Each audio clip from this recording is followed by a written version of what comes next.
What's up everyone, it's your girl Coco Korea. Welcome back to my channel. If you're wondering why every time I say Coco Korea is because nose means co, so Coco Korea. What's up everyone? So the plan for today is to talk about ways I've been studying Korean. So to prove that I do in fact know some Korean, I'm going to start in 3, 2, 1 한국말 시작할게요. 안녕하세요 여러분, 저 이름은 코코입니다. 오늘 영상 이유는 나 한국말을 배운지 방법 알려줄 거예요. 준비됐나요? Let's get started. So, the way I learn Korean. So, let's start from the top. 1. I use a variety of online resources. If you are looking for an online source where you can get daily Korean, but not like a long lesson, just something really quick that you can just like scroll through like, that's how you say this. Oh, that's a new word. There's a phrase I can say. You can use a website called learnwitholiver.com. If I'm ready, I can just click on today's email and it gives me the sentence of the day. It shows the proper pronunciation, the meaning of each part of the word, and it keeps scrolling down. You get the words of the day for you to study. Also, the pronunciation and the breakdown. If maybe I don't understand the sentence or I want more details, I can always click Show Details. It'll take me to the website where it breaks down every last part of the word with the pronunciation, the multiple meanings, and then you can use this website to mark words that you know and build on your vocabulary. You can use it on your phone or on your computer, and it gives you daily tasks, show your achievement over time, gives you motivation, a variety of ways to practice, from writing essays, has topics, like shows progress tests, etc., etc. Learn with Oliver. Now, if you're looking for an online source where it's free and you get like a full like structured class type thing, you can look at sejeonghat당.org. Now, sejeonghat당.org is a Korean website that is produced from Sejong University, and on there you can get free lessons of Korean. So you can take a Korean test, you can figure out your actual level, and then you can take lessons based on your level that you got from your score. Not only does this have Korean lessons, you can also learn more about Korean culture. They have different webtoons like comic books that explains Korean folklore or describe the types of food, and you can get like a really good overall idea of what Korean life is here and learn Korean as you like. So you can do Learn with Oliver, sejeonghat당.org. If you're interested at improving your Korean typing speed, you can use a website called marangmarang.com, which I do maybe once every 6 months whenever I'm like desk warming at school or I have a lot of free time, and definitely helps you like improve your overall typing speed and, you know, learn your way around the Korean keyboard, as well as learning a few Korean words and just becoming more comfortable with typing in Korean in general. And if you're looking for maybe a paid online source, I would recommend kda.com, aka Korean Digital Academy.com. Long ago, when I first got interested in learning Korean, I found the free trial for the Hangul alphabet. So I learned Hangul through KDA. Years later, when I was like really ready to like learn some Korean and get to speaking, I joined the level 3 and level 4 class, and during those, for every lesson it comes with MP3s of the vocabulary with the conversation. You get a listen dictation and you get like grammar workbooks, and then if you want you can have individual lessons or group lessons. I've done both. So as you're speaking to the teacher with the class, the teacher will usually type out everything you're saying and like help you improve on how to say what you're trying to say in a more effective way. It's great. Go for it. Try it out. Now, if you're not looking for the online sources, now it's time for me to explain some book sources you can use for Korean. So for me personally, I've tried just about every last book I can find. Every time I go to a bookstore, I'm always looking for more Korean books. So I've tried the Sejong series, the Songang series, the random elementary Korean series. Like, I bought many books of my time. The textbook that helped me the most when I was studying on my own was Active Korean, the Active Korean series. Now, one reason I really like this series is because there are two books. There's a textbook and a workbook. The textbook was really pretty with lots of bright colors and was easy for me to follow even by myself. The workbook was not as pretty, but it had plenty of examples, had plenty of practice questions, and they had the answers in the back so I can actually check how well I'm doing on each question. And my friend gave me the second book, and then I bought lessons 3 and 4 of the same series and completed all of it. I've had many Korean books from like the classes or just myself, but that's like the only series that I actually completed the whole series, and it's helped me tremendously. Thank you, Active Korean. Another source I have used is like finding fun Korean related books like this one, finding that same slang book. So whenever I'm talking to Korean friends, I'm just bored, I want to learn like a cooler way to say something, I just open this up, find the Korean, find the English, find examples, sentences. So finding other non-textbook related books is another way of me learning Korean. Let's see. So if you're wondering like what kind of language exchange apps I use HelloTalk, but I'm sure you've heard of HelloTalk, so I'm not going to waste your time with the details on that because HelloTalk is just HelloTalk. And honestly, I'm not that big on language exchanges because they never really work out in my favor. Whenever I do language exchange with a Korean person, it's very hard for them to let me practice my Korean because they're so gung-ho about learning English. And honestly, you know, when you're struggling with the language, you tend to just like do what's most comfortable for you. And since they're usually a lot better at English than I am on Korean, which is my fault. I know I should just like force the Korean out, but you know, it's easier. So for me, language exchange just never really worked that well.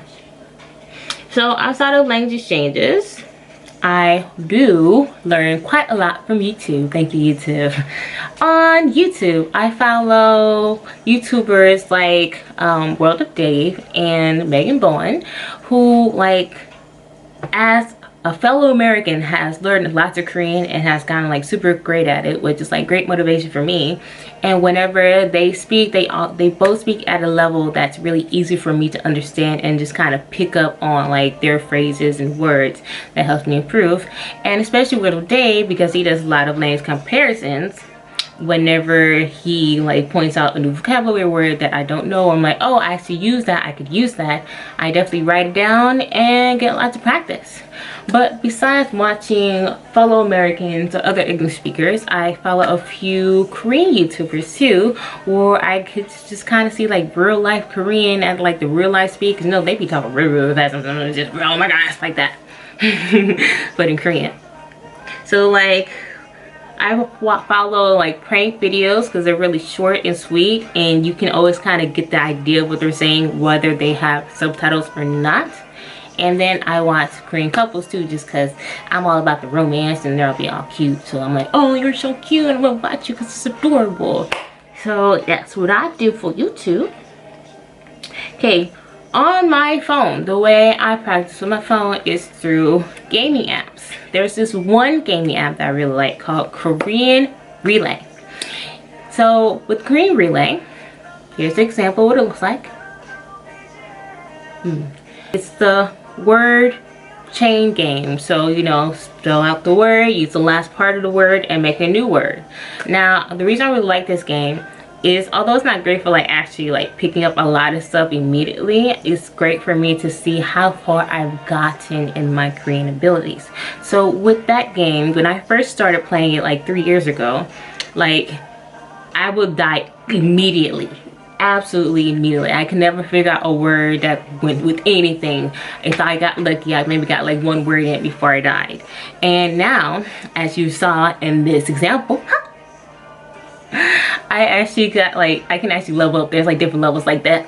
Honestly, the last, just for this example I have, that's like the highest score I've ever gotten. I'm like so proud of myself. Even if, like, some of the words were not like proper nouns according to the game, I'm like, I even know how to make up words. That was fantastic. So outside of apps on my phone, I use webtoons. You guys know webtoons, right? Everyone likes webtoons. So from the webtoons, there are English webtoons, and some of the really popular English webtoons have the Korean ones on Naver. So for webtoons like True Beauty, Tired Gods, or Ominous Reader, which is my 3 favorite ones right now, I will like read it all in English, and then like when all the free books are no longer available, I'll jump onto Naver and read those in Korean. And then after reading in Korean, whatever I don't understand in Korean, when the English one comes out, I read it in English. I'm like, oh, that's what that's saying. So like I get to like practice how I can comprehend, and then still enjoy my webtoons at the same time. It's absolutely fantastic. So if you have a webtoon that you really like, try to find the Korean version of it. So besides webtoons, another great way is for me to use my phone when I'm watching K-dramas. So what I do, when there is a scene or phrase from a show that I really like, I was like, oh my gosh, I love that, I want to learn how to say that, or oh, I can use that for myself, I'll take out my phone, record it like this, like a video, or I'll just record like the sounds of it, and then I record it like this.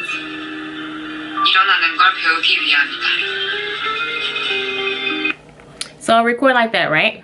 And then on my phone, I'll slow it all the way down as much as I can, and replay it 100 times until I can write it down. Once I like play it 100 times, I get like the general like pronunciation written down in Korean. Then I'll go to Papago. And in Papago, I say it to the best of my ability, and then usually from what I've written and what Papago pops up, I can figure out the proper writing and pronunciation. And then after, you know, listen to it 100 times and then writing it down 100 times, I can officially say stuff like, 우리가 넘어지는 건 일어나는 걸 배우기 위함이다. I usually say better than that, but you get the gist of it. The reason we fall down is so we can learn to stand back up. It's good, right? Like literally, I'll like learn these phrases, and then like when the opportunity comes, I like say it from my Korean friends, and I'm like, oh, 멋있다, 진짜. So the other day I was talking to my friends, and literally I was like, so guys, 우리가 넘어지는 건 일어나는 걸 배우기 위함이다. And they're all like, Coco, oh, 멋있다, wow. I was like, yeah, I'm cool. Good luck, phrase. Yeah. So that's one way I learned from K-dramas, and like I've literally got 100 different voice recordings and videos of just like my favorite phrases on K-dramas, where I just like listen to 100 times till I get like a pretty good decent list of drama quotes. For example, like this. All those are from dramas.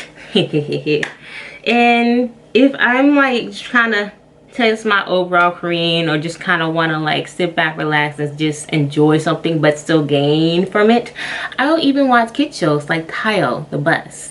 Tayo the Bus is one of the first Korean shows that I just like, okay, it's a kid show, so I can definitely watch their subtitles. And I was watching like, I understood everything, and it's like really cute. Tayo's adorable, like literally just adorable. Another way that I practice and learn Korean is by journaling and writing diaries. So what I do is usually after a trip somewhere in Korea, or I go to a really fun concert, or I'm just in like a really like I want to write something mood. If I have an actual topic I can think of, I go ahead and write everything out in Korean, and then write whatever I was trying to write in Korean in English. So then later, whenever I reread it in English and then read it in Korean, depending on how much I've actually improved, I can always see like, oh, I said that weird. This is a better way of saying this. Oh, I misused that grammar point. This grammar point would be better. Or I misspelled that. I know how to spell it now. So I can always like see my progress. If I also maybe can't figure out what I want to write about that day, I ended up buying a book like this. A Journey of Questions. When I went on a trip last year to Tucson, I found a random bookstore and bought this book. And the cool thing about this book is there are 252 different questions based on travel. And the best part about it is every question has a Korean question and underneath has it in English. So what I'll do when I'm really bored and I'm trying to figure out what I want to write in Korean, I'll use that and then I'll like journal like this. So here I have the question in Korean and then written out in English. And then down here, I write it in Korean, my answer in Korean, and then my answer in English, and then like make it all pretty. So I have like little art thing where I like draw pictures and use like different stickers and stationaries I've collected. Okay, and another way I've been learning Korean is through the music, K-pop. Yes, I said it, Korean music. So from fun songs like, if you don't know, now you know, 4 Minute. 4 Minute is a great teacher for Korean. The reason I say 4 Minute is because their songs are relatively easier to sing, at least the chorus, because the chorus is the phrase of the day, and for them many of their songs are just the phrase of the day. So they got what's your name, what's your name, 이름이 뭐예요, 전화번호 뭐예요, and then like 이따 뭐해, 주말에 뭐해, la la la la la la, what are you doing later, what are you doing now, what are you doing this weekend, or like no 싫어 싫어 싫어, no the 싫어, like I hate you, like you know exactly what you're saying in Korean and English. All right, and my last way of practicing Korean is to